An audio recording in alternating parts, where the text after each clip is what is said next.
Years ago, a family started a colony just north of Vidor along what's known as FM 105.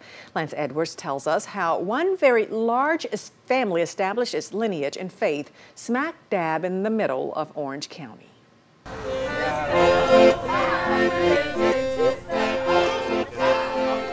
In 1867, the Church of Latter-day Saints was non-existent in southeast Texas.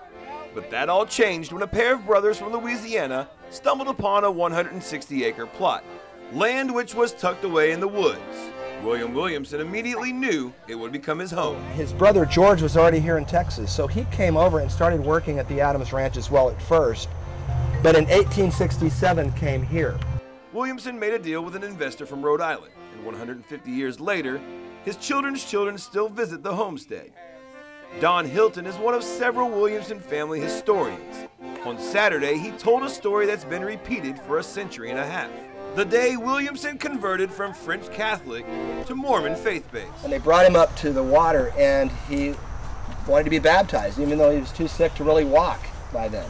So he here became a member of the LDS Church, or the Mormon Church. Williamson had 15 children. Hilton is a descendant of his 5th oldest child. Jasper was my great-grandfather, and so this land was his land, and so it has a lot of personal family meaning to me as well. King of the Williamson tree in Jasper's front yard. And once a year, the remaining elders gather around that beautiful tree, preserving the early traditions of the original LDS pioneers in southeast Texas. It's interesting to have I think the kids come out and see this land and think that their great-great-greats lived and died and loved out in this beautiful area. You just shake it for about 2 or 3 minutes and then it... Whether it's making homemade butter, challenging each other in a sack race, or singing hymns in the pews, Hilton is proud to welcome all faiths to his family's land. Are we grateful?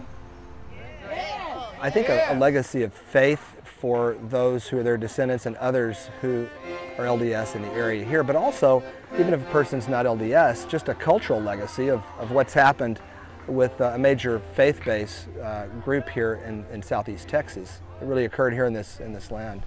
In the Williamson Settlement, Lance Edwards, 12 News. Thank you. And we'll be right back.